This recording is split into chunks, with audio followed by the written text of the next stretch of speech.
Have a wonderful day. Enjoy the story, everyone. Girls, please, just one bite, just one, pleaded the housekeeper, her apron stained with mashed potatoes.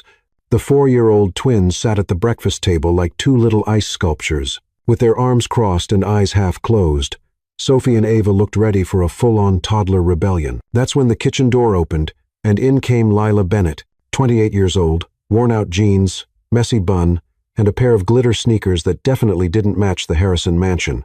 "Good morning," she announced with a smile so bright it seemed lit from within. "I got here early, and I'm starving. Got any coffee?" The housekeeper raised her eyebrows in surprise. "You are the nanny, the new one. First day.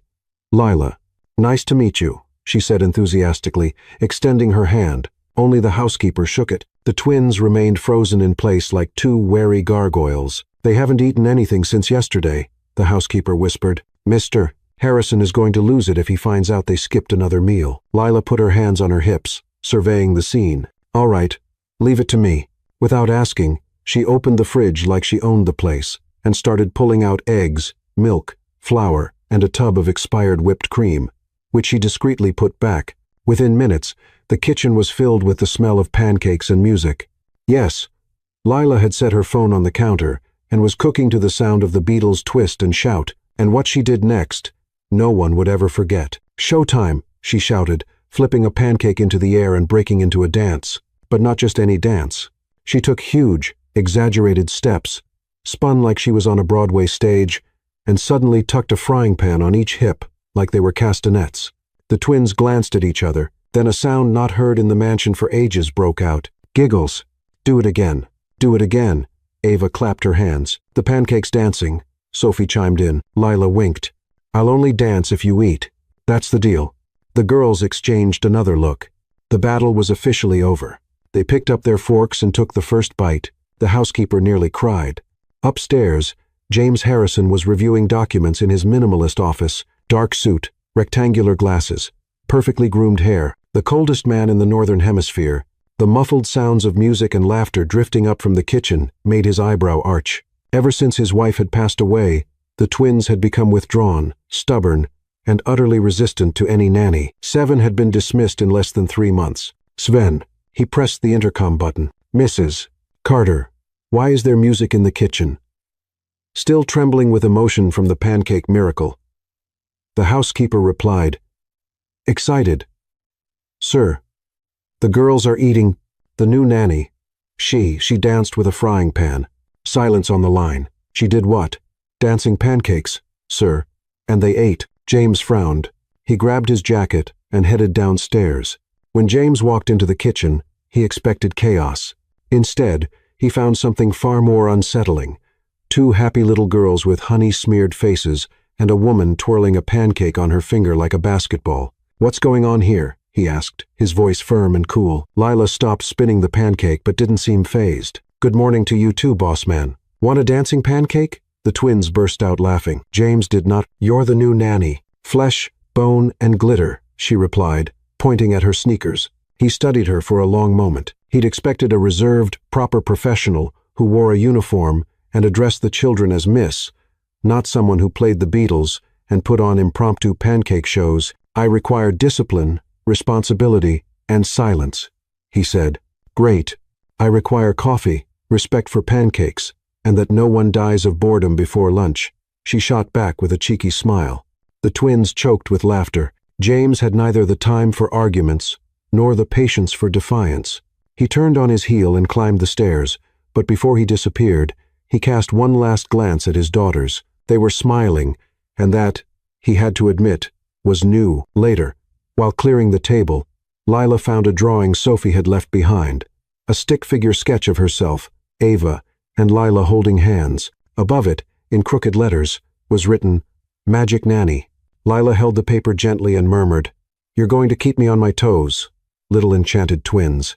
But what she didn't know yet was that the real problem was upstairs, wearing a gray tie, a serious face, and a heart locked up tight.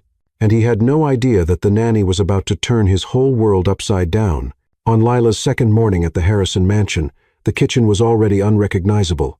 Where there had once been silence, there was now the sound of children laughing, And here comes the sun playing from the dusty phone she had brought from home. "Today is magical breakfast day," Lila announced, walking into the kitchen wearing a little pink apron she'd found in the housekeeper's closet. "Who wants dancing scrambled eggs?" Sophie and Ava, still in unicorn pajamas, clapped excitedly. It was hard to believe they were the same quiet children from just 3 days ago. "How do the eggs dance?" Ava asked, climbing up on a chair, her eyes shining with curiosity.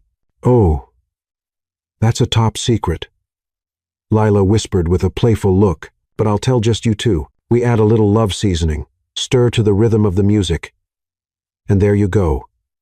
Dancing eggs." Mrs. Carter, watching from the pantry door, couldn't hide her smile. In her 40 years working in the house, she had never seen the girls so excited at mealtime. "Miss Lila," Carter said, walking in with a steaming cup of coffee, "the gardener is asking if we can turn the music down a bit. He said the neighbors were talking." "The neighbors?" Lila stopped stirring the eggs and turned around. Curious, what did they say? That for the first time in months, they heard laughter coming from this house, Carter replied, her eyes misty, "and that it's a lovely sound." Lila felt her chest tighten. She took the housekeeper's hand and gave it a gentle squeeze. "Then let's keep making good noise, okay?" At 10:00 the morning, when James came down to grab some papers he'd forgotten in his office, he found the living room looking like something out of a kid's movie. Pillows on the floor had become a castle. The curtains were now secret caves. And Lila sat in the middle of it all, telling a story with a different voice for every character. "And then Princess Ava grabbed her magic wand," Lila said, waving a wooden spoon, "and turned all the mean dragons into fluffy kittens." The twins burst out laughing, rolling on the pillows. James stopped in the doorway, watching. His spotless, always organized living room was completely turned upside down, and he should have been annoyed, but there was something mesmerizing about the way his daughters interacted with Lila, like she was a bridge to a world they had forgotten how to enter. "Mr. Harrison," Lila noticed him and waved cheerfully. "Want to join the story? I need someone to play the brave king." "No, thank you," he said flatly. "Just came to get some papers. Daddy, stay." "Aunt Lila does funny voices," Sophie said, running up to him. James felt a tightness in his chest. It had been so long since Sophie had asked him to play. "Maybe another time, sweetheart. Daddy has to work." Sophie's smile faded a little, and James hated himself for it. Later, at lunchtime, Lila turned eating salad into a journey through the enchanted forest, where each lettuce leaf was a magic leaf, and each carrot an energy potion. The girls ate the whole salad, something not even their own mother had managed when she was alive. "How do you do that?" asked Miguel, the family's driver, watching through the kitchen window. "Do what?" Lila replied, wiping dressing off the twins' faces. "Make them smile like that. Eat without arguing. They seem like regular kids." Lila stopped what she was doing and looked at him. "They are regular kids, Miguel. They just needed someone to remind them of that." That afternoon, while the girls were napping, the staff gathered in the kitchen like they hadn't in months. Carter made coffee.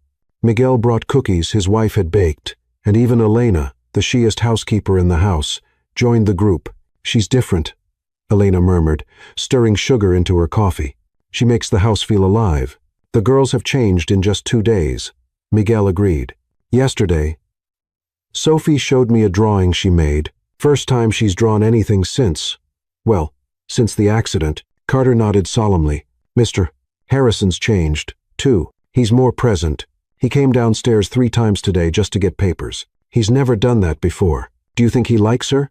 Elena whispered. "Elena," Carter scolded, "we shouldn't speculate about the boss's personal life." But everyone smiled quietly. Late in the afternoon, James was in his office when he heard noise coming from the garden. He looked out the window and saw Lila teaching the twins how to play a treasure hunt among the rose bushes. She had painted colorful little stones and scattered them around the lawn, turning the carefully maintained garden into a playground. When the game ended and the girls went in for their bath, James came downstairs to talk to Lila. "I need to talk to you," he said, his voice formal. "Of course," she replied, still picking up the colorful stones. "What is it? Did the girls make too much of a mess?" "It's not about that." James took a deep breath. For 2 days, he had watched this woman turn his house upside down. Loud music, constant mess, shouting, laughter, everything he couldn't stand, everything he secretly had started to miss when it wasn't there. "You have 1 week, he finally said. 1 week for what?" To prove you're not just another disappointment, Lila stopped picking up the stones and looked at him. Sorry, but disappointment? 7 nannies before you, every single one promised they were exactly what the girls needed. Every one of them failed. Everyone left the girls more closed off than before. James crossed his arms, slipping into his cold executive posture. You've been here 2 days and already turned my house inside out. Loud music. Mess everywhere. My garden full of painted stones. If that's your method, I need to see real results, not just temporary fun. Lila was quiet for a moment, thinking it over. And what do you consider real results? That they become the kids they were before. He hesitated. Before they lost their mother. That they eat without needing a performance. That they sleep without nightmares. That they're not afraid of strangers. That they're normal. Lila nodded slowly. Then give me that week. But under one condition. James raised an eyebrow. You don't interfere. No meetings. No comments about my music or my mess. Just let me work. And if it doesn't work, if after 1 week you still think I'm another disappointment, she said, slipping the last little stone into her pocket, I'll pack my bags myself. James studied her for a long moment. There was something about her, confidence mixed with vulnerability, that caught his attention. 1 week, he said, then turned to leave but paused. Lila, they really are different. That's good. And for the first time since she arrived, Lila saw something different in his eyes. It wasn't coldness. It was fear. Fear of hope. Saturday morning began with a strange sound at the Harrison mansion. Silence. James woke up at 6 a.m., as usual, but didn't hear any music coming from the kitchen. No laughter. No sound of frying pans being used as musical instruments. Worried, though he would never admit it, he went downstairs in his robe to see what was going on. He found Lila in the living room, still in her pajamas, sitting on the floor with a book in her lap. The twins were on either side of her, also in pajamas, listening closely as she read, using a different voice for each character. Good morning, boss. Lila said without looking up from the book, You're just in time for the story about the princess who saved the whole kingdom with math. Daddy! Sophie jumped up and ran to hug his legs. Aunt Lila's reading the best story ever. It's about a princess who builds castles with numbers, Ava added, waving excitedly but staying in place. James looked around. The room was tidy, the pillows arranged in a circle, and a tray of cut-up fruit sat in the center. Everything felt cozy. It's Saturday, he said, as if that explained his confusion. Exactly, Lila replied, closing the book. And Saturdays are special. No rush, no schedule, no sweets. James looked down and realized he was, in fact, wearing a robe and slippers. He suddenly felt oddly out of place. Daddy, can you stay with us today? Sophie asked, still clinging to his leg. No work. Just play. The question hit James like a punch to the stomach. When was the last time he'd spent an entire day with his daughters? When was the last time he didn't think about work, reports, meetings? I have a few documents to go over. Oh, please, Lila cried out, standing and putting her hands on her hips. It's Saturday. Documents are forbidden on Saturdays. Forbidden? James raised an eyebrow. Universal law, she answered seriously. Article 1. No one can work when 2 beautiful girls are asking for attention.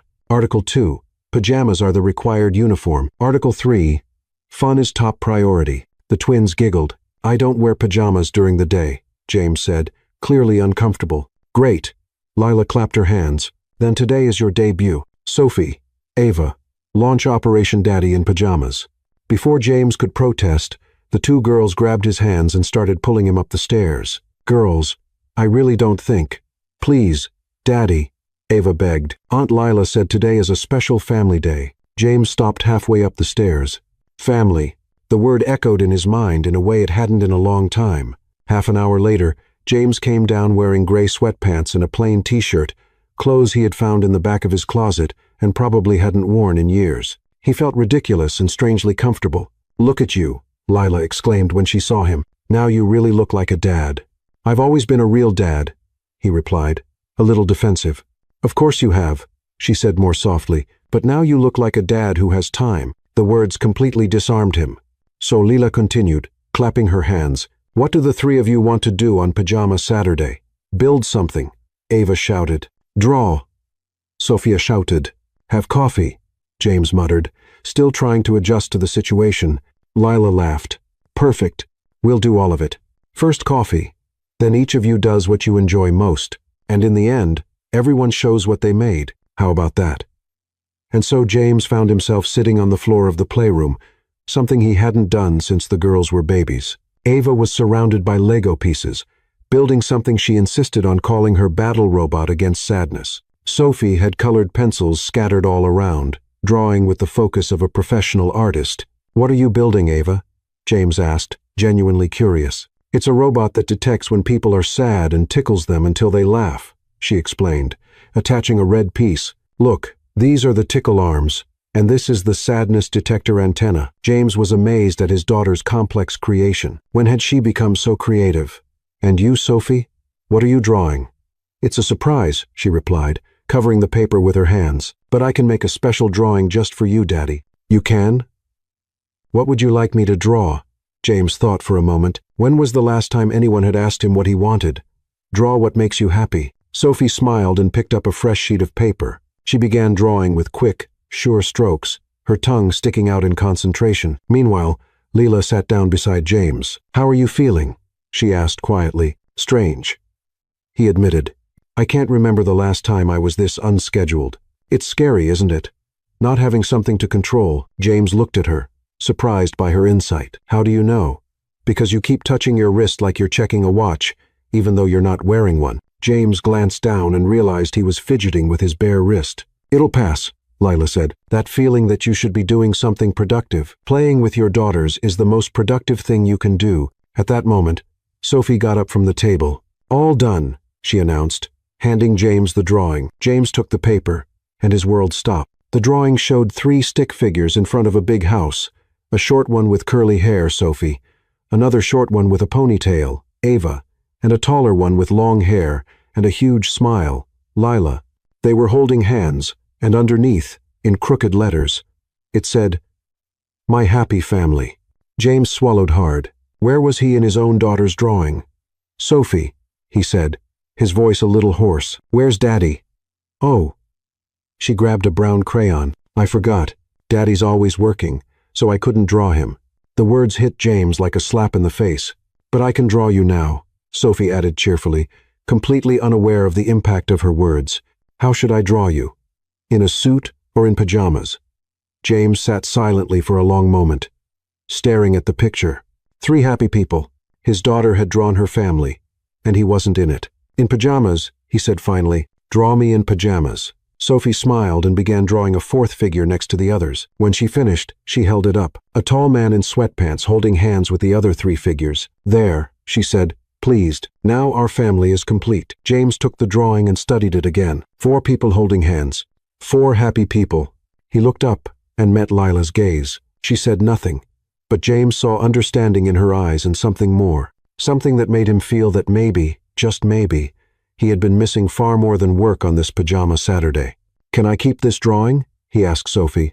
"Of course, Daddy. I can make more." James carefully folded the paper and tucked it into his sweatshirt pocket. "Thank you, sweetheart. It's the most beautiful drawing I've ever seen." And for the first time in a long while, James wished the weekend could last forever. Monday came with a different energy at the Harrison mansion. After Pajama Saturday, the twins seemed even more connected to Lila, and even James had started coming down to have breakfast with them, something unthinkable just a week ago. "Tonight is special dinner night," Lila announced at lunchtime, her eyes shining with excitement. "I'm going to make a recipe I learned from my Mexican grandmother." "Mexican?" Ava asked, intrigued. "Yes, chicken and melted cheese quesadillas, rice with seasoned beans, and fresh guacamole." Sophie and Ava exchanged excited glances. Anything that came from Lila's hands felt like a celebration. "You're going to love it," Lila went on. "It's food that feels like a hug from the inside." James, who was passing through the kitchen at that moment, stopped to listen. "Mexican food?" he asked, sounding a little unsure. "Relax, boss. It's not spicy, just flavorful and made with love." "My mother is coming for dinner tonight," he said, suddenly remembering she doesn't usually try different kinds of food. Lila shrugged. "Then it will be a good chance for her to broaden her horizons, right?"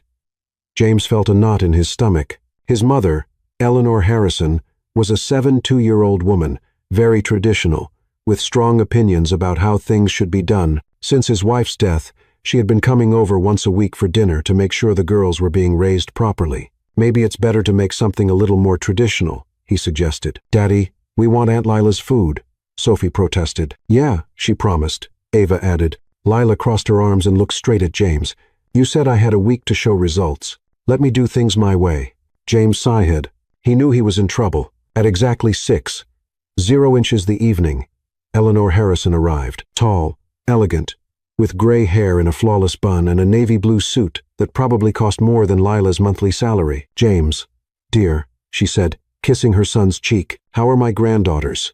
Better than ever, Mom. The new nanny has been doing an exceptional job. Oh yes, I heard about her. Where did you find her? Which agency recommended her? Actually, she was referred by Dr. Lopez.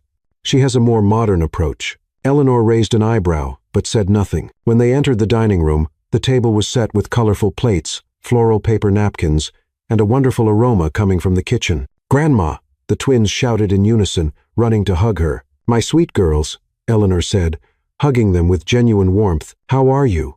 Aunt Lila made Mexican food, Ava announced. It's the best ever, Sophie added. Eleanor looked at James with a familiar expression, quiet disapproval. Just then, Lila appeared, carrying a steaming platter. Good evening, she said with a warm smile. You must be Mrs. Harrison. I'm the girl's nanny. It's a pleasure to meet you. Eleanor looked her over from head to toe. Lila wore a simple cotton dress, her hair tied back in a casual ponytail. Good evening, Eleanor replied coolly. So, you're the nanny? That's right, and I prepared a special dinner for tonight. I hope you enjoy it. Lila served the quesadillas, seasoned rice, and guacamole with contagious enthusiasm. The twins immediately started eating, making happy sounds. This is so good, Aunt Lila, Sophie said with her mouth full. The cheese melts in your mouth, Ava agreed. James tasted it, and had to admit it was really delicious, flavorful, well seasoned with a homemade touch he hadn't felt in a long time. Eleanor, however, poked at the food with her fork as if it were suspicious. It's interesting, she said, taking a small bite. Where did you learn to cook like this? From my grandmother. Lila answered excitedly.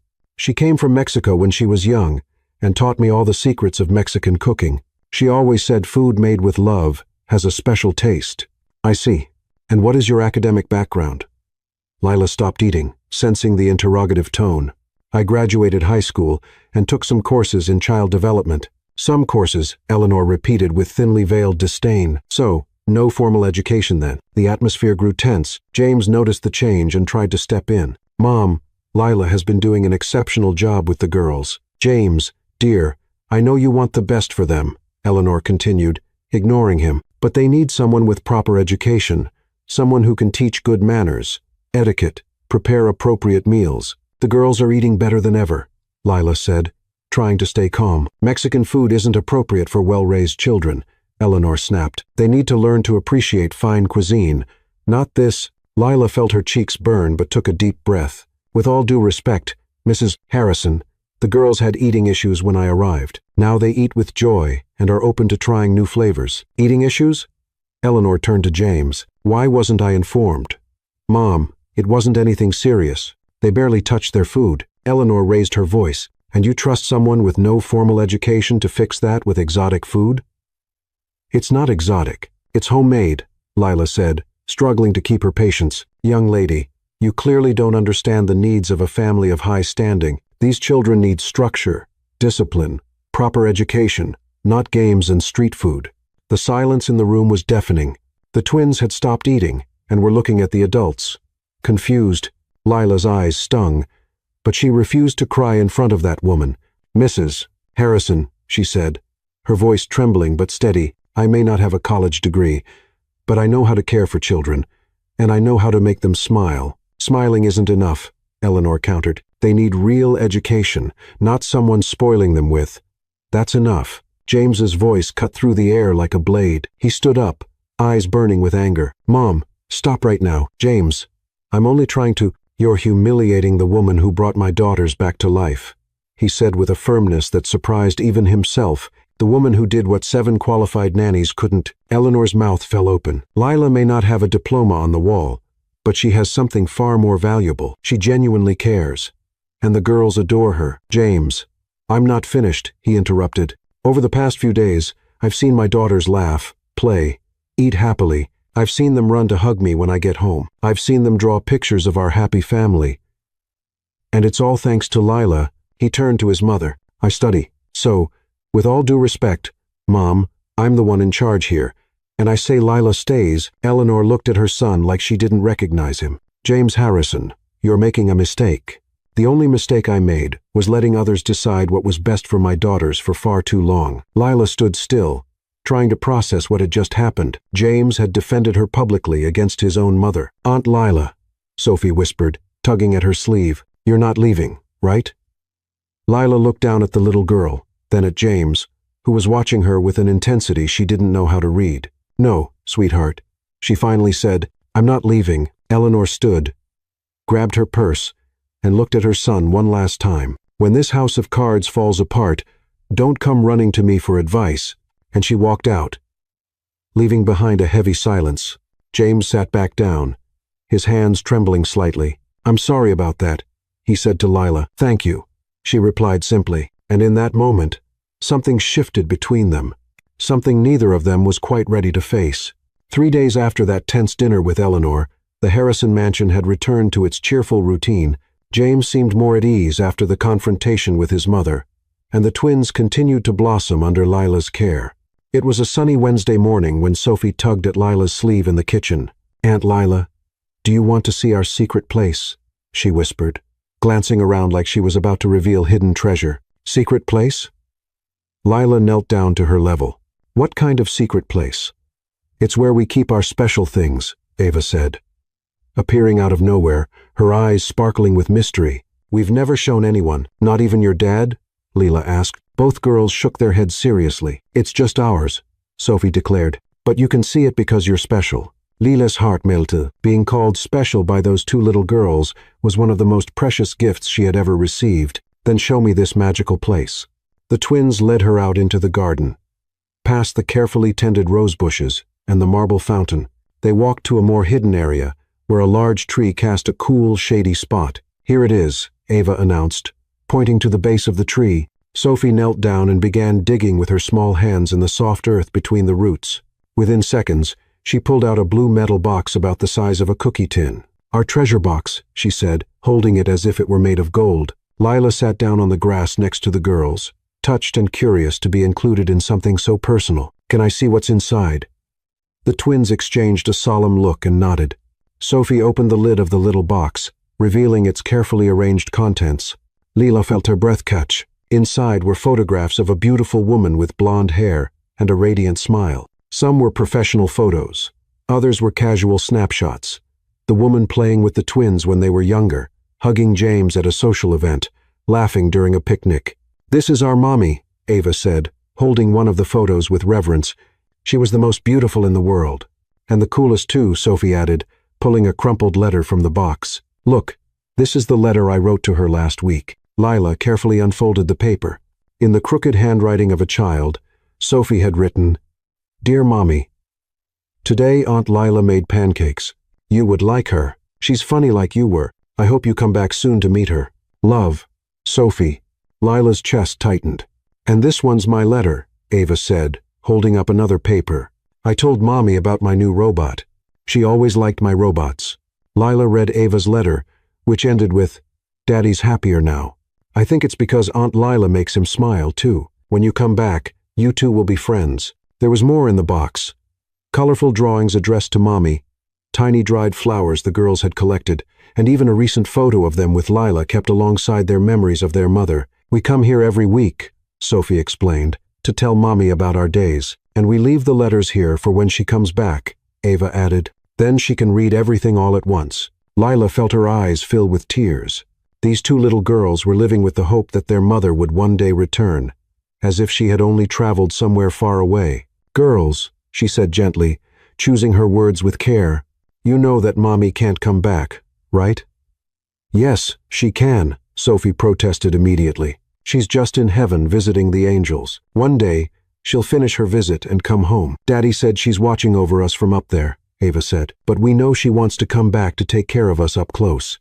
Lila took a deep breath. She knew she had to be delicate but also honest. "My loves, when someone goes to heaven, it's because they can't stay here on earth anymore. It's like a trip with no return. No, Sophie cried, clutching the photo of her mother to her chest. She promised she would never leave us, and she didn't, Lila said, moving closer. She's here in the love you feel, in the beautiful memories you have of her, in the way you smile just like she did. But we want her here for real, Ava sobbed. We want her to make pancakes with us too. I know, sweethearts. I know it hurts so much. But sometimes the people we love have to go away, even when we don't want them to. And that's no one's fault. Are you going to leave too? Sophie asked, her little face wet with tears. No, darling, I'm here. And I'll stay as long as you. You have no right to bring this up. James's cold voice cut through the air like a blade. Lila turned and saw him standing just a few feet away, his face tight with anger. James, you were just meddling where you weren't invited, he said, striding toward them with firm steps. Girls, put the box away and go inside now. But, Daddy, Ava began. Now, he repeated with an authority he rarely used on his daughters. Frightened by their father's tone, the twins quickly tucked the letters and photos back into the little box, buried it again, and ran to the house without looking back, leaving Lila and James alone under the tree. How dare you? James said as soon as the girls were out of sight. How dare you talk to them about their mother's death? James. They need to understand. They're 4 years old, he exploded. They don't need to understand anything except that they are loved and protected, but they're living in a fantasy. Lila shot back, rising to her feet. They're writing letters to someone who will never answer, waiting for a return that will never happen. And that's your problem? James stepped closer, invading her personal space. You've been here a week, and you think you can rewrite how I handle my daughter's grief. I'm not trying to rewrite anything. I'm trying to help. Help? He gave a humorless laugh. By destroying the last connection they have with their mother. They don't need to forget their mother. They need to accept that she's gone. Stop, James shouted, his eyes shining with pain. Stop acting like you know what's best for them. You don't know anything about us, about what we've been through, about what it's like to wake up every day knowing the most important person in your life is gone. Lila stayed silent, feeling the weight of his pain. You have no right, he continued, his voice lower now but still full of emotion. To bring that up, you have no right to interfere with how they deal with losing their mother. That's not your responsibility. Then whose is it? She asked gently. Mine, he replied. Only mine, and I decide when and how they'll deal with it. James turned to leave but stopped. From now on, you stick to meals and playtime. Don't talk about things you don't understand. He walked away, leaving Lila alone under the tree, her heart aching and one thing becoming clear. James wasn't just protecting his daughters. He was protecting himself. The mood at the Harrison mansion had been heavy since the argument in the garden. James barely looked at Lila, and she tried to keep things normal for the twins, who clearly felt the tension in the air. It was late Friday afternoon when everything fell apart. Lila was helping the girls with a puzzle in the living room when James got home earlier than usual.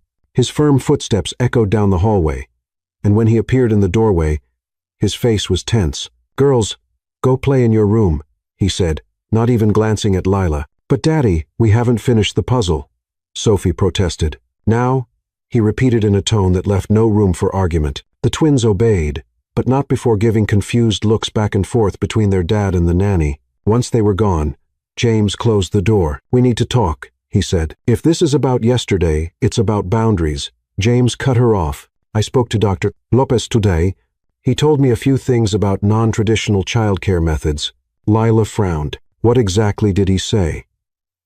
That early exposure to adult realities can be traumatic for grieving children. That healthy fantasy is part of normal development, James. That untrained nannies sometimes do more harm than good when they try to help. He went on, each word hitting like a dagger. Lila felt her blood boil. Did he really say that? Or are you just hearing what you want to hear? I'm protecting my daughters. You're protecting yourself. She fired back, unable to hold back anymore. You're so afraid to face your own pain that you'd rather keep the girls in a bubble of make-believe. How dare you tell me how to raise my daughters? Because someone has to, Lila shouted. You barely talked to them. When was the last time you really asked how they were feeling? When was the last time you didn't run the moment they mentioned their mother? James's face turned red with anger. You don't know anything about me. I know you love those girls, but you're scared to love them fully because it would hurt too much to lose them too. Enough. James slammed his fist on the table, making a vase rattle. Enough. You've crossed the line. From upstairs, they heard a door slam, and the sound of hurried footsteps. They stopped shouting and looked up. "Sophie, Ava." James called. Silence. They ran up the stairs and found the girls' room empty. The window was open, the curtains fluttering in the wind. "Where are they?" James whispered, panic rising in his voice. "Sophie, Ava!" Lila shouted down the hallway. Nothing. The next few minutes were a blur of panic. James ran through the upstairs rooms, checking each one, while Lila ran downstairs to check the kitchen, the living room, the office. Mrs. Carter joined the search, as did Miguel and Elena. "They're not in the house," James yelled, coming down the stairs, pale-faced. "They're nowhere."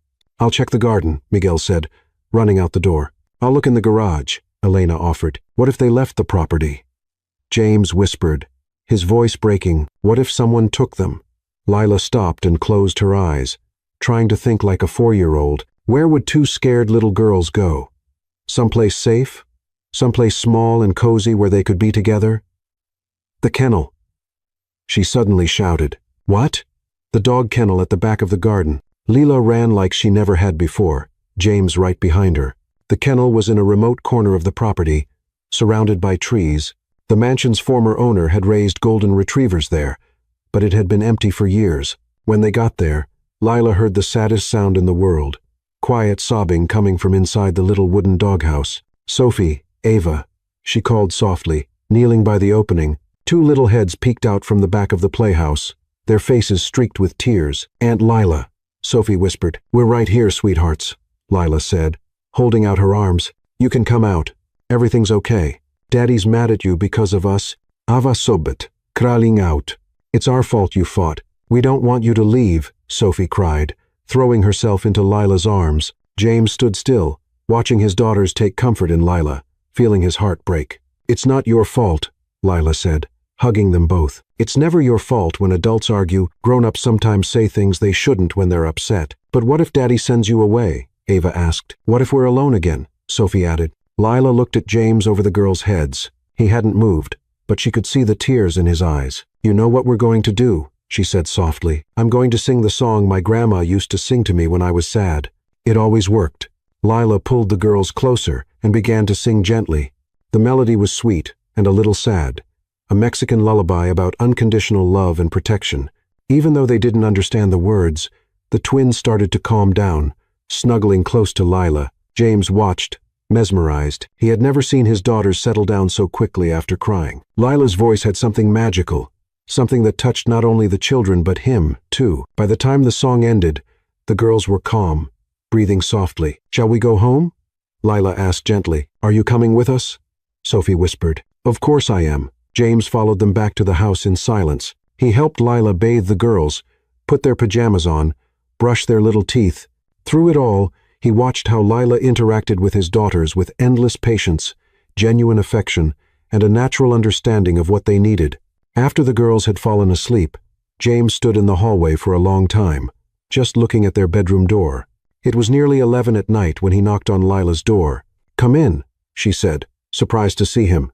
James stepped in slowly, hands in his pockets, shoulders hunched like he was carrying the weight of the world. "How did you know where they were?" he asked.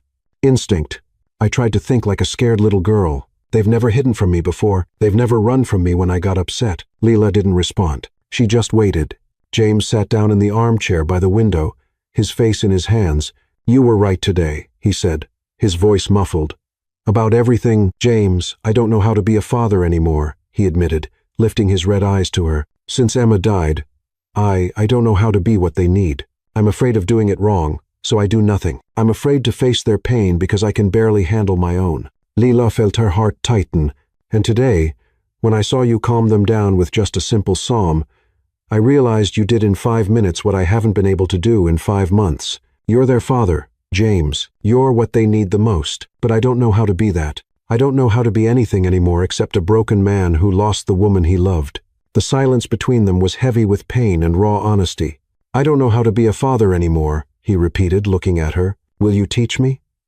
Saturday morning brought a completely different atmosphere to the Harrison mansion. For the first time since she arrived, Lila found James in the kitchen before her, still in pajamas, trying to figure out the coffee machine. "Good morning," she said, surprised. "Need some help?"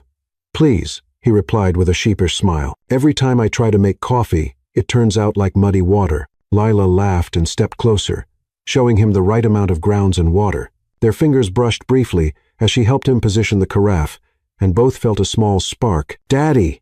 the twins shouted together, appearing in the kitchen still in their nightgowns. "Why are you up so early?" "I thought I'd help make breakfast," James said, kneeling to hug them. "What do you think?" Sophie and Ava looked at each other, eyes wide with surprise and joy. "Really?" Ava asked. "Really. But I'm going to need help from both of you and Aunt Lila." And so began the first morning of real teamwork between them. James seemed surprisingly open to Lila's suggestions about the girls' routines. "They like helping with the cooking," Lila explained as she set out the ingredients for pancakes. "It makes them feel important, and it's good for their motor skills." "Makes sense," James agreed, watching Sophie stir the batter with complete focus. "I never thought of that. And Ava loves measuring things," Lila went on. "Look how focused she gets when she uses the measuring cup." James watched his younger daughter carefully count each spoonful of sugar, her tongue poking out in concentration. "How did you figure all this out about them?" he asked, genuinely curious. "By paying attention," Lila answered simply. "Every child has their own interests and talents. You just have to notice." At breakfast, James tried out one of Lila's suggestions. Everyone at the table shared one good thing they were looking forward to that day. "I want to build a pillow fort," Sophie announced. "I want to teach Daddy how to make my dancing robot," Ava said. "I want to learn," James said, looking at Lila. "Learn how to be a better father." Lila felt her heart tighten. "And you, Aunt Lila?" Sophie asked. "I want to see you happy. That's all I ever want." Later that afternoon, when James suggested they cook dinner together, Lila was surprised again. "Are you sure? Don't you have work?" "Work can wait," he said. "Lasagna's easy," Lila exclaimed. "And the girls can help with the grated cheese." The kitchen turned into a delightful, organized mess. James followed Lila's instructions closely, asking about each step. Their hands kept brushing against each other as they cooked. When he passed the sauce while she held the dish, when they both bent down at the same time to get something from the oven. When she corrected the way he chopped the tomatoes, "Like this," Lila said, placing her hands over his to guide the knife.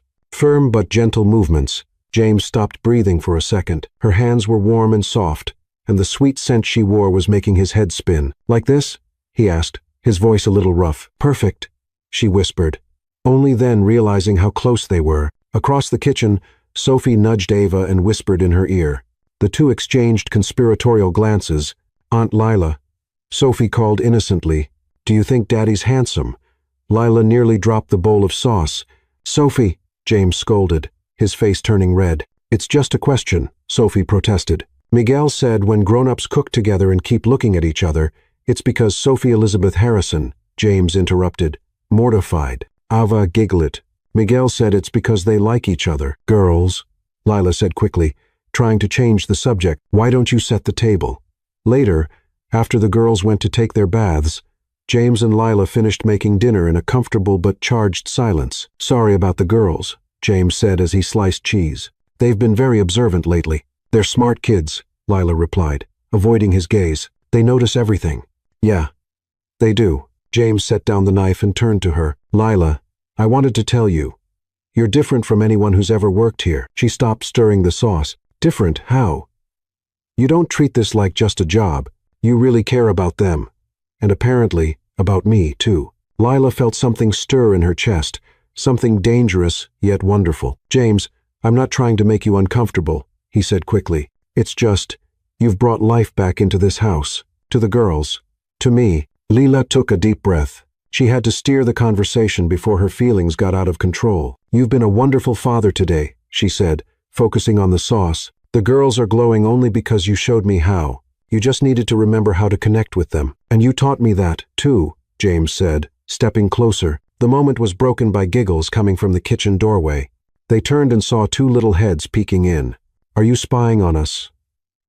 James asked, pretending to be stern. "No." The twins lied in unison, running into the kitchen. "Aunt Lila," Sophie said, "do you want to join our secret club?" "What secret club?" "The Smart Kids Club," Ava answered with an important air. "And what does this club do?" The twins exchanged another look. "We solve problems," Sophie said vaguely. "What kind of problems?" "Problems adults have when they don't know they like each other." Ava replied with total innocence. James nearly choked. Girls, does Daddy like Aunt Lila? Sophie asked directly. She's our nanny, Sophie. That's not an answer, Ava pointed out, crossing her arms. And you, Aunt Lila? Sophie turned to her. Do you like Daddy? Lila looked at James, then at the girls, feeling cornered and unsure. I like the whole family, she said diplomatically. But do you like him? Sophie pressed. Sophie, that's enough, James said. Though his voice lacked conviction, Lila's heart started racing. The truth was, yes.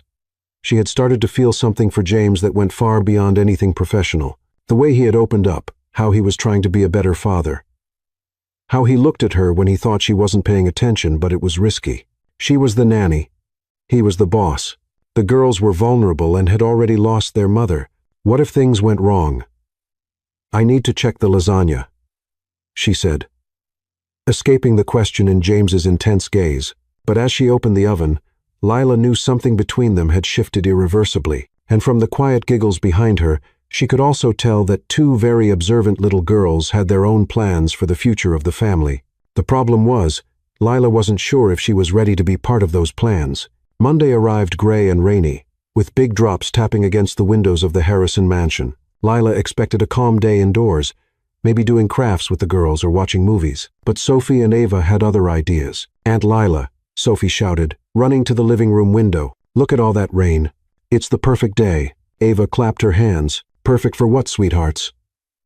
For the umbrella parade. They answered together. Lila raised an eyebrow. Umbrella parade. Mommy used to do it with us when it rained a lot, Sophie explained, her eyes shining with excitement. We take all the umbrellas in the house and parade around the garden. Each one picks a different color, Ava added, and we do model poses. Lila looked outside. The rain was steady, but there was no lightning. And the girls were so enthusiastic she didn't have the heart to say no. Okay, but only if Daddy says it's okay. Okay, what? James asked, stepping into the room. He'd come home early because of the weather. The umbrella parade, the girls explained again, rushing to hug him. Umbrella? James looked at Lila, confused. It was a tradition they had with their mom, she explained gently. They want to do it again. James hesitated. Any mention of Emma always made him uncomfortable. But in the past few weeks, he'd been trying to be more open to the memories his daughters had of her. It's raining pretty hard. Please, Daddy, Sophie pleaded. We promised to be careful, and you have to come, too. Ava said, pulling his hand. You've never done the umbrella parade. James looked at Lila, who shrugged with a smile.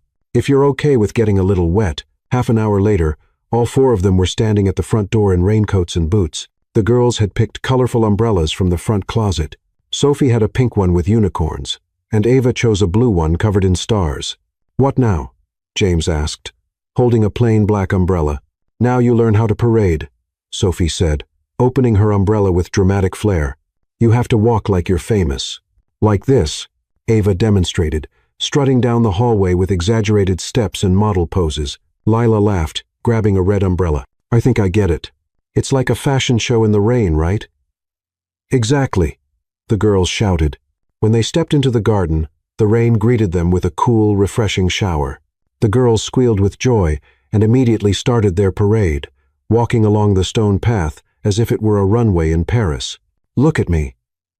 Sophie twirled her umbrella like a ballerina. My turn. Ava struck a dramatic pose, leaning to one side. James watched his daughters, smiling in a way Lila rarely saw. There was something freeing about seeing him out there, soaked in rain, no suit, no schedule, just enjoying a simple moment with his girls. Your turn, Daddy, Sophie called out. I don't know how. Just walk and strike a pose, Ava instructed. James took a few hesitant steps, trying to mimic their exaggerated movements. He looked so awkward that Lila couldn't hold back her laughter. What are you laughing at? He asked, pretending to be offended. Your model walk, she said through her laughter. You look like a robot trying to dance. Oh, really? Then you show me, runway expert. Lila took the challenge. She walked down the path with smooth, playful movements, spinning the red umbrella and striking poses that made the twins clap and cheer. That's how it's done, she called to James. My turn again, he said, trying to copy her moves. He did better this time, and the girls shouted their approval. The game went on for several minutes, everyone taking turns on the wet runway, laughing harder each time. Then everything changed when James tried to pull off a fancy spin. His feet slipped on the wet grass, and he completely lost his balance. Instinctively, he reached out to catch himself and ended up grabbing Lila, who was standing beside him. They both fell, James landing underneath and breaking her fall. For a moment, they didn't move, breathing hard, their faces just inches apart. The rain kept falling, but now it felt soft, almost romantic. Lila's red umbrella had flown a few feet away, leaving them completely exposed. "Are you okay?" James whispered, his eyes scanning her face for any sign of injury. "I'm fine," Lila answered just as quietly. She was lying on his chest, feeling his heart racing against hers. Her wet hair fell like a curtain around their faces. They couldn't say who moved first. Maybe they moved at the same time, pulled by a magnetic force that had been building between them for weeks. The kiss started soft, almost cautious.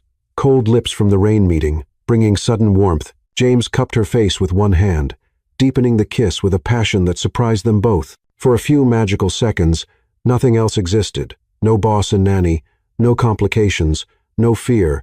Just James and Lila finally admitting something they'd been denying far too long. "Daddy! Aunt Lila!" the twins shouted, running toward them. "Are you hurt?"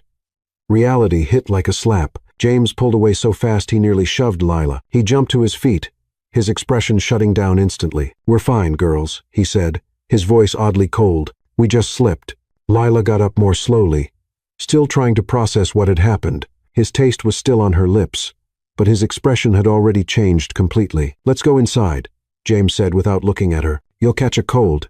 The girls obeyed, running ahead toward the house. James and Lila followed in silence, but the tension between them was now completely different. After the girls had taken warm baths and changed clothes, James asked Lila to meet him in the office. "Close the door," he said, his back to her as he looked out the window. Lila did as he asked, her heart still racing. "James, about what happened." "It was a mistake," he cut in, turning to face her with a stony look. "It shouldn't have happened. But you're their nanny." "That's it," he said, each word like a knife. "I'm your employer. There's a clear line between us, and I crossed it. It won't happen again." Lila felt like she'd been punched in the stomach. "I understand," she managed to say, keeping her voice steady despite the pain.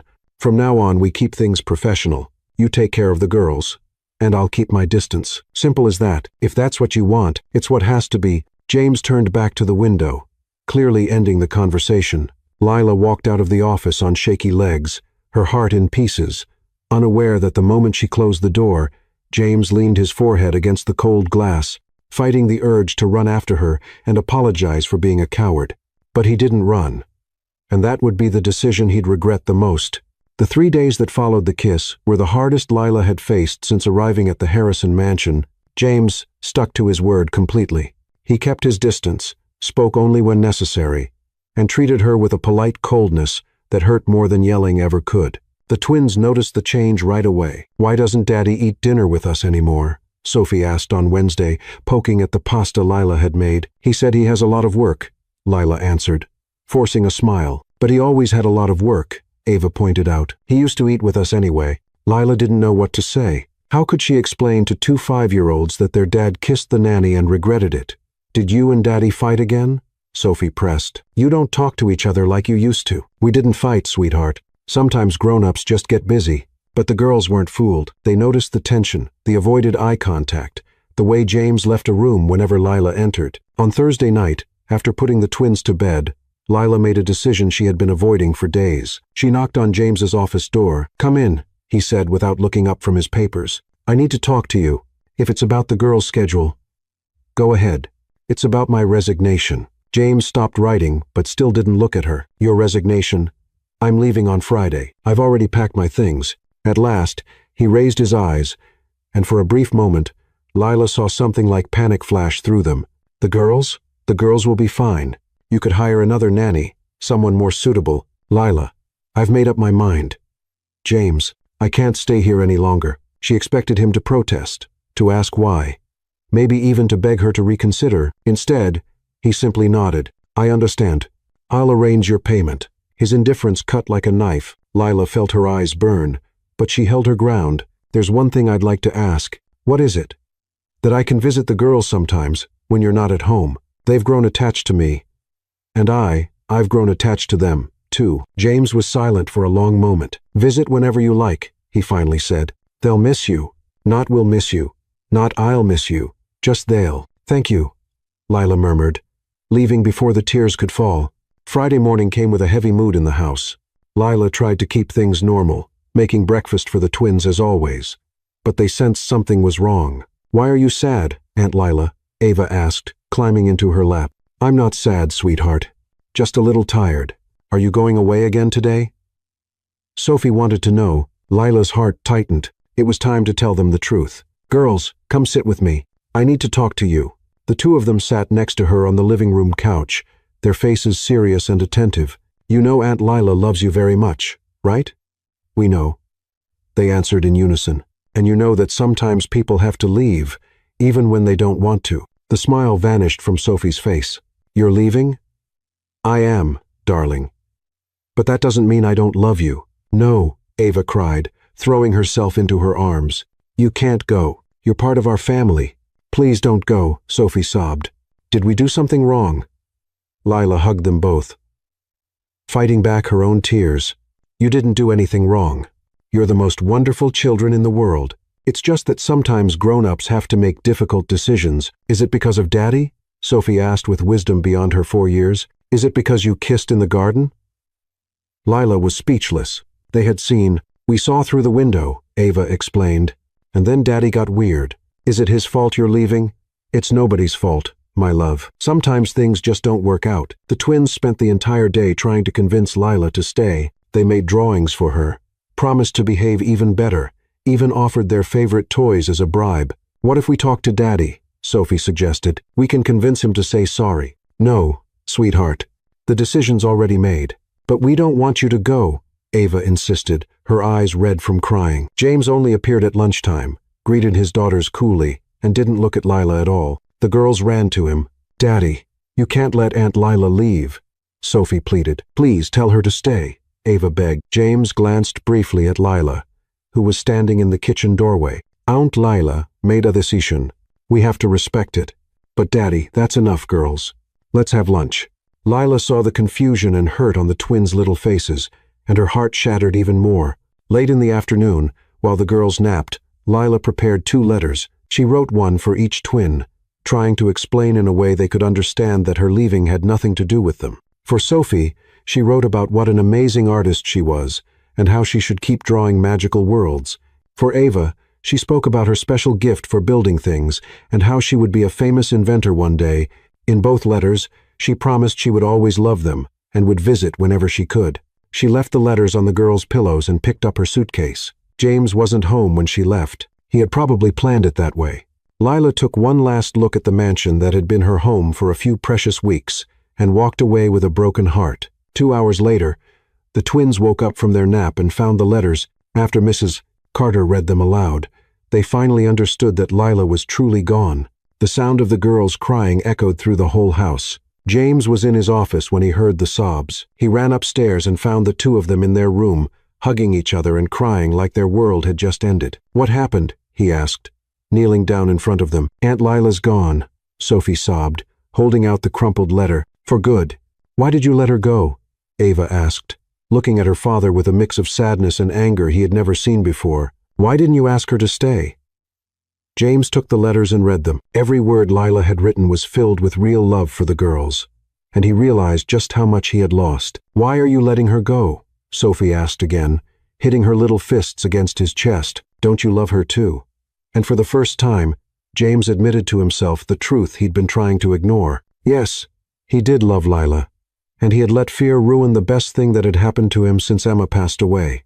I made a mistake, girls, he whispered, pulling them both into a hug. Daddy made a really big mistake. A week had passed since Lila left, and the Harrison mansion seemed to have lost all its color.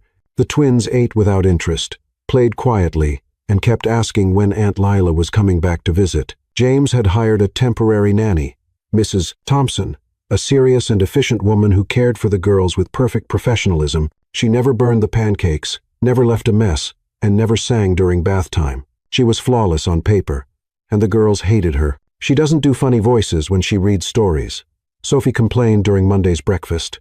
And she doesn't let us help in the kitchen, Ava added, poking at the perfectly cooked eggs Mrs. Thompson had made. James watched his daughters, not knowing what to say. Every day, it became more obvious just how big a hole Lila had left in their lives. Not just in the girls' lives, his too. "Daddy," Ava said suddenly, "do you remember the dance recital is today at school?" James's heart skipped a beat. The recital. How had he forgotten? "Of course I remember, sweetheart," he lied. "I'm really excited to see you dance. Aunt Lila was going to come with you," Sophie said sadly. "She promised." James swallowed hard. Lila had promised she'd be there, and now the girls would have to go on stage without the person who always gave them the most encouragement. That afternoon, James arrived at Pine Valley Elementary School, wearing his best suit. The auditorium was full of proud parents, holding cameras and phones. He found a seat in the third row and waited. The recital began with the older kids, little dancers, 5 and 6 years old, performed with adorable grace, earning warm applause from the audience. Finally, it was the twins' class. James's chest tightened when he saw Sophie and Ava walk on stage, wearing pink and blue tutus, respectively. The music began, an instrumental version of Twinkle, Twinkle, Little Star, and the kids started the simple choreography they'd been practicing for weeks. Sophie was doing great, her movements smooth and confident, but Ava was standing still in the middle of the stage, looking around the audience with panic in her eyes. She was searching for someone who clearly wasn't there. James sat up straighter in his chair, trying to get her attention. Ava saw him and waved, but didn't move. The other kids danced around her, but she stood like a statue. The dance teacher motioned discreetly from the wings, trying to encourage her to join in.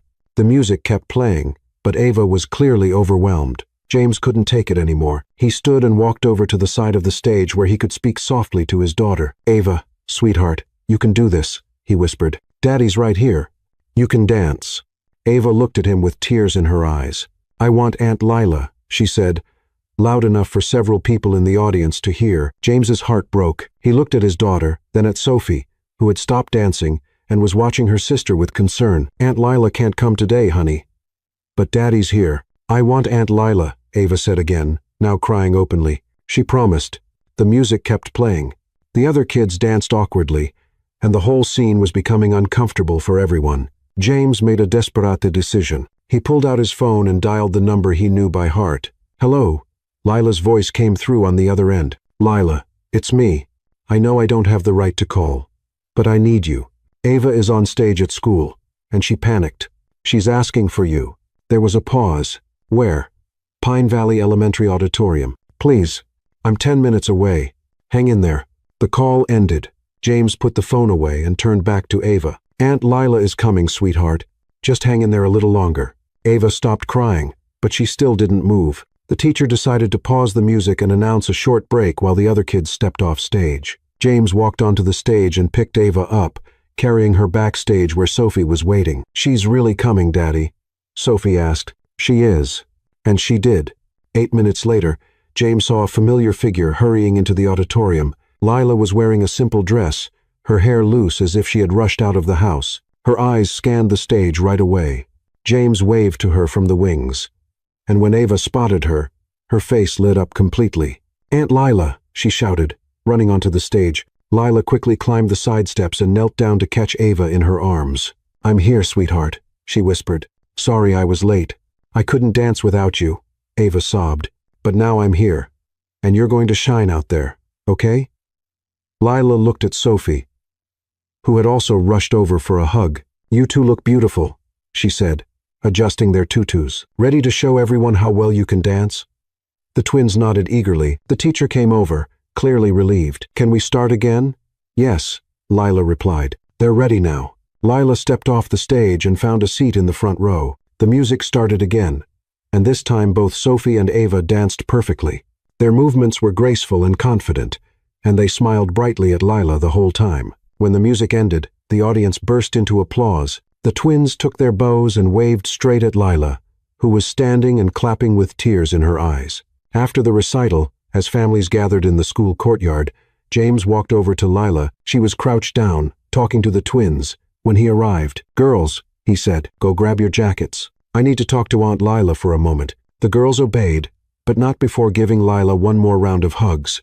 James and Lila were alone in the courtyard, a heavy silence between them. "Thank you," he said finally. for coming. I know you didn't have to. Of course I did. She interrupted. I promised them I'd be there. Leela. James took a deep breath. The girls need you. They haven't been the same since you left. They're not eating well, not playing like they used to. They're not smiling, James. And me, too, he said, the words tumbling out. I need you too. The house feels empty without you. I wake up thinking about your smile and fall asleep hearing your laugh. I made a huge mistake letting you go. Lila said nothing, trying to process. Please, he continued, his voice cracking a little. Come back home. Come back to us. Lila looked at him, then at the twins running through the courtyard, then back at him again. James, you made it very clear I was just the nanny, that there was a line between us that couldn't be crossed. I was scared, he admitted. Scared to open up again. Scared to be happy. Scared you'd leave like Emma did. So, I pushed you away before you could hurt me. And now I know I'm already hurting. Being without you hurts so much more than taking the risk of having you and losing you. Lila looked into his eyes and saw honesty, vulnerability, and something she dared to call love. But she didn't answer. Not yet. After the recital, Lila had agreed to come home with them just for dinner. But James could tell from her eyes she was still deciding if she would really stay. During the drive, the twins chattered non-stop about the performance, how happy they were that Lila had come back, and how the new nanny couldn't even make a decent sandwich. Lila laughed at their stories, but James noticed how she avoided looking directly at him. When they got home, James made a decision. Girls, Aunt Lila is staying for dinner. How about you draw something special for her while I cook? You're cooking? Sophie asked, surprised. I'm going to try, he said with a nervous smile. I can help, Lila offered. No, he said quickly. I mean, tonight I want to cook for you. It's the least I can do after everything. Lila sat in the living room with the twins while James headed to the kitchen, absolutely terrified. He could make coffee and toast, maybe scrambled eggs, but a special dinner? That was uncharted territory. He opened the fridge and studied the options. There were fresh ingredients Mrs. Thompson had bought, but James had no idea how to turn them into anything edible, let alone something special. He took a deep breath and decided to give it a try. After all, how wrong could it go? An hour later, the kitchen looked like it had been hit by a tornado. James was covered in flour, had burned the first batch of chicken, and the pasta sauce had stuck so badly to the pan that he had to start over. Need some help? Lila asked, appearing in the doorway. Everything's under control, he lied, trying to hide the smoke coming from the oven. Lila laughed, that warm, familiar laugh he had missed so much. James, you've got flour in your hair, and whatever that is, it's burning. Yeah, okay, maybe I could use a little help. They cooked together side by side, just like they had that night that now felt so far away. But this time was different. James was clearly nervous, dropping things, mismeasuring ingredients, talking too much. Are you okay? Lila asked, watching him pour salt where sugar should have gone. I'm fine. Why do you ask? I'm always like this, totally normal. Nothing unusual here. Lila watched him with amusement. James, you're trying to season the fruit salad with salt. He looked down and saw that he was, in fact, doing exactly that. Oh, it's a new recipe I saw online. Of course it is, she said, smiling. When they finally managed to make something edible, a simple pasta with tomato sauce and a salad that wasn't salted, they called the twins for dinner. During the meal, James was clearly rehearsing something in his head. He would open his mouth to speak, then close it again, clear his throat, start a sentence about the weather, then stop halfway. Daddy, you're acting weird, Ava observed. Weird? How? You're talking to yourself, Sophie said. We heard you practicing something in the bathroom. James's face turned red. I wasn't practicing anything. I was just working on a presentation for work. In the bathroom? Ava asked, doubtful. It's a very inspiring place. Lila was clearly enjoying his discomfort. After dinner, while Lila helped the girls brush their teeth, James tried to calm himself down. He had planned a whole speech, but now all the words had left his mind. When they came downstairs, the twins were holding something behind their backs. Aunt Lila, Sophie said solemnly, we made something for you. And for Daddy too, Ava added. They revealed a big drawing on brown paper. It showed a stick figure family. James, Lila, Sophie, and Ava, all holding hands in front of the mansion.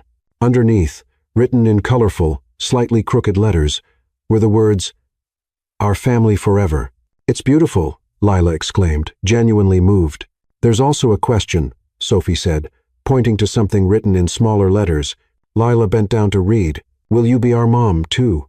Silence filled the air. Lila looked at the twins, then at James, who had gone pale. Girls, he began. It's what I wanted to ask too, he interrupted, surprising even himself. Lila blinked. What? James took a deep breath. It was now or never. Lila. He swallowed hard. You've turned our house into a home. You've made my daughters happy again. You've made me a man who remembers how to smile. He stepped closer, the twins watching with wide eyes. I love you, he said simply. I love you in a way I didn't know was still possible. And I know it's crazy. I know we haven't known each other for long. But to everyone's surprise, he knelt right there in the living room. From his pocket, he pulled out a simple ring, a white gold band with a small diamond that had belonged to his grandmother. Will you stay with us forever? He asked, his voice trembling, not just as a nanny, but as family. The twins held their breath. Lila looked at the man kneeling in front of her, then at the two little girls she already loved as her own, then back at James. I love you too, she said, tears now streaming freely. I love all three of you more than I ever thought possible. Is that a yes? James asked, hopeful. It's a yes, she replied, extending her hand. James slipped the ring onto her finger with shaking hands, then stood and kissed her softly as Sophie and Ava squealed with joy. We're going to be a real family, Sophie shouted. Forever, Ava added. And there, in the Harrison Mansion living room, surrounded by the twins' laughter, James and Lila knew they had found something worth more than any treasure, a true love born from the desire to care, grown through the courage to open up, and made eternal by the promise never to be apart again. 2 weeks after the proposal, the Harrison Mansion was buzzing with activity, not the elegant and controlled kind James usually preferred, but the delightful chaos only a party planned by 2 4-year-old girls could create. Aunt Lila, Sophie yelled, running into the kitchen with a tutu over her pajamas. Is the priest here yet? Not yet, sweetheart, Lila replied, trying not to burn the homemade brigadeiros she insisted on making for the wedding. But he'll be here soon. Are you sure you can get married in a flower dress? Ava asked, appearing with a crooked tiara on her head. Grandma Eleanor said brides have to wear white dresses and big veils. Lila smiled. Eleanor Harrison had shown up 3 days earlier, clearly unhappy with how fast the wedding was happening, but doing her best to hide it for the sake of the grandkids. She still didn't fully approve of Lila, but had noticed how happy the twins were and how James was smiling again. Your grandma is right about the tradition, Lila said, kneeling down to fix Ava's tiara. But you two picked the party theme, remember? And at a pajama party, the bride can wear whatever she wants. The whole pajama party wedding idea had started when the girls found out it was going to be a small ceremony just in the backyard. They were disappointed there wouldn't be a real party until Lila suggested doing the kind of party they loved the most. But if it's a pajama party, why aren't you getting married in pajamas? Sophie insisted, because even at a pajama party, the bride has to look a little fancy. Lila explained, but I promise, after the ceremony, I'll change, and we'll have a pillow fight. The girls squealed with joy and ran off to tell their dad. Lila looked around the kitchen. The brigadeiros were cooling. A simple chocolate cake was decorated with edible flowers, and heart-shaped sandwiches were neatly arranged. It wasn't the kind of wedding many girls dreamed of, but it was perfect for them. Out in the garden, James was overseeing the final touches. Simple chairs arranged in a semicircle, a wildflower arch Lila insisted on making herself, and colorful pillows scattered around the grass for anyone who preferred to sit on the ground. Mr. Harrison, said Miguel, the driver, approaching with a smile. The decorations look beautiful. Different, but beautiful. They really do, James agreed, looking at the colorful garlands the twins had made. Never thought I'd get married at a pajama party. But, oh, it's perfect, said Mrs. Carter, appearing with more pillows. I've never seen so much joy in this house. James smiled. It was true. In the 2 weeks since the proposal, the mansion had become a completely different place. Constant laughter, music always playing, and a real sense of family he hadn't felt in years. Guests began to arrive. Dr. Lopez and his wife, a few of James's close colleagues, Lila's family, who had traveled from Mexico for the wedding, and of course, Eleanor. She wore an elegant navy blue dress.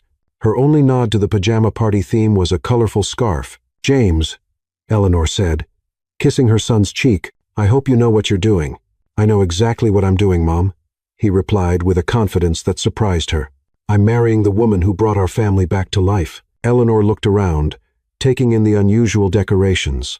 The kids running around in pajamas, the adults chatting happily on pillows in the grass. "It's not what I imagined for you," she admitted. "It's not what I imagined for myself either," James said. "But it's perfect."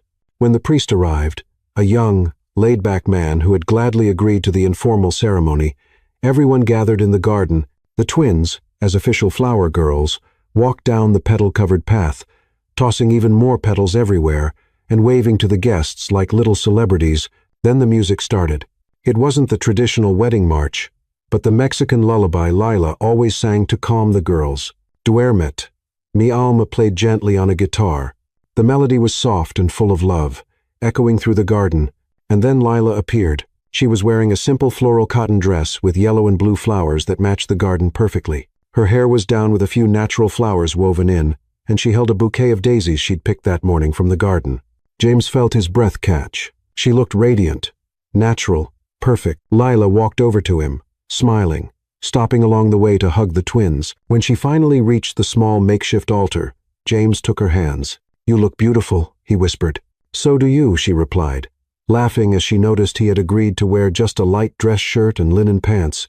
Notai. The ceremony was simple and full of love. The priest spoke about family, about how love can heal wounds and bring new beginnings. James and Lila exchanged vows they had written themselves, promising to love and care not only for each other but for the girls as well. When the priest said, "You may kiss the bride," James gently held Lila's face and kissed her softly as the guests applauded and the twins cheered with joy. The party that followed was exactly what you'd expect from a grown-up pajama party. Everyone sat on the grass, ate brigadeiros with their hands, laughed at funny stories told by the guests, and watched the twins perform a special dance they had rehearsed.